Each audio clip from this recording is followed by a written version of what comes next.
Yo, what's going on, guys? It is Huggy Face Gaming here, and boy oh boy have I been waiting a really long time to do a video just like this, because if you guys haven't watched episode 127, I highly recommend watching that episode before watching this video, because we are going to be talking about something that was really crucial within that episode, and that has to be Jiren's wish. Now, within episode 127, it did show a little bit as to what exactly Jiren's wish is going to be, but just like Dragon Ball as a whole, it leads us with more questions than answers, because oh my goodness, they finally showed us the backstory to Jiren that we needed for so long. And within this backstory, it actually explains what Jiren's wish is, but at the same time, like I'm saying, we don't really know what his wish is in the end. Well, that is in my opinion. I don't know what the wish actually is. I don't know if people have a clear understanding as to what the wish can be, because I honestly don't know what the wish could be at this point. Like, I honestly thought it was just him because he said he wanted to grow stronger, he wanted to have more strength, but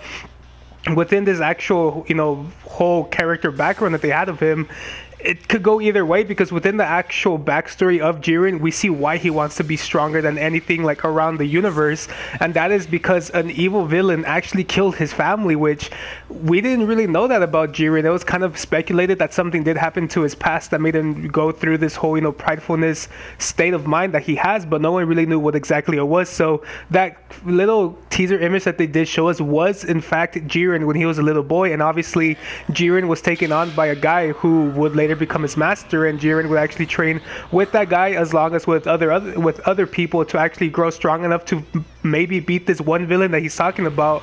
And within these flashbacks, we don't get a confirmation as to what the villain is. It's just called an evildoer, so we don't really know what that could mean or who it actually is. But within that little flashback, we saw that no one was matched for this guy, not even Jiren, because obviously Jiren was still a little kid at this point. He was like a teenager within that flashback, so he wasn't as strong as he is right now to take on someone like that. And everyone within his actual squad actually died as well, even his master, showing a little scene that kind of replicates what Piccolo did with Gohan in the Saiyan saga, kind of like blocking an attack and making sure that Jiren doesn't die. So the master does die, a lot of Jiren's comrades die, as well as everyone else that was left didn't really want to follow Jiren in the attempts to kind of grow stronger and defeat this evildoer. And at the end of it, obviously 17 was like, oh, so that's your wish. And then Jiren actually told the god of destruction, sorry, I'm kind of muttering the words, it's just that episode was just really cool, and there's so much to intake from it. But Jiren actually tells the god of destruction that that's enough, so we don't really get the full backstory to Jiren, which honestly I'm okay with. I'm okay with only seeing this little glimpse, because it still leaves Jiren with a lot of mystery. We don't know everything about this guy.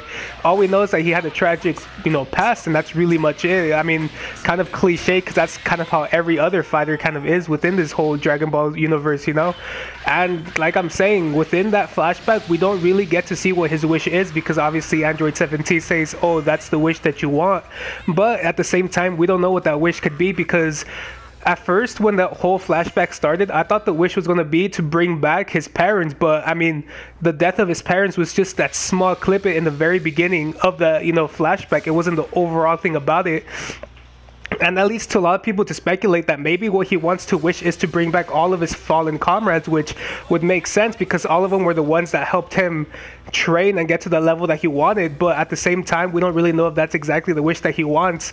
And even Android 17 says, you can't grow stronger to fix the past. And Jiren even says that it's not about the past, it's about right now. It's about wanting to be stronger, because justice is being strong, and that's what Jiren wants. Jiren wants to be justful, so he wants to become stronger. We even saw glimpses of that when he was fighting Goku a while back, saying that he wants to reach something that's far beyond strength. So we don't really know what that was. And at the end of this whole thing, I was kind of speculating that he was going to do what everyone else did within Dragon Ball Z, when every time they actually brought back people from the dead, it was kind of like that whole thing of bring back everyone who died to the same villain, like we saw within, I believe it was the Namek saga, when they actually revived the Dragon Balls on Earth and actually told I believe it was Shenron, or I forgot which dragon shocking it kind of was, but they wished for everyone who died by Frieza and his Force's hands to come back to life.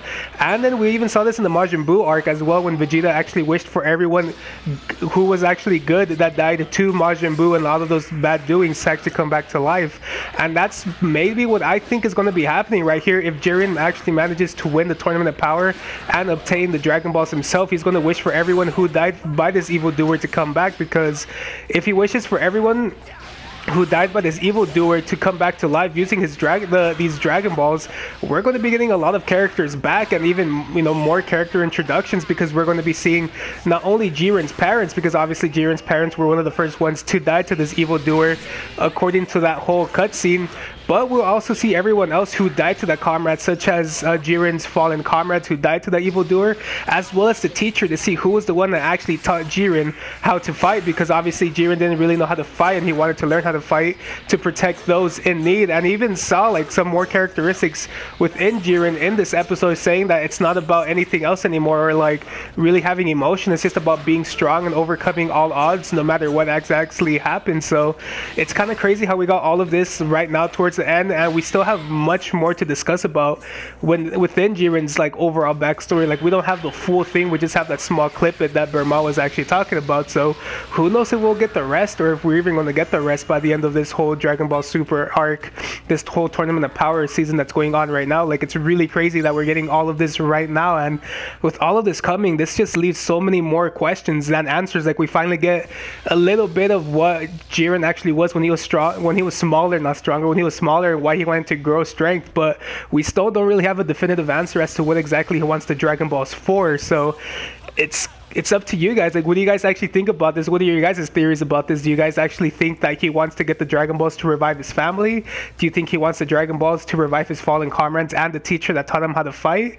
Or do you guys think that he's going to just use a different wish? Because people are saying, and even Vermont even said, that he's actually kind of pushing his own morals to obtain what he wants, that being the Dragon Ball. So what could it be, such a selfish desire, that he's going to just push his whole thing about being prideful aside just to obtain them? Like, what could it actually be? But like I'm saying, if you guys haven't seen episode 127, I highly recommend that you guys watch episode 127. Or an animation aside, this episode for me was kind of like a 8 out of 9. It was more like a 9 out of 10, 8.5 out of 10. There were some snippets here and there where the episode kind of lacked, and I wish they would have done a better job with the whole animation itself. But you know, you can't really have everything in the world right now. Obviously, it's Dragon Ball Super is ending right now, so they're not really having their best people on the job doing these animations. But overall, like I'm saying, you guys should really watch this episode. It had a lot to do with, you know, the future of Dragon Ball Super as a whole, as well as 17 Sacrifice. And if you guys don't know what that is,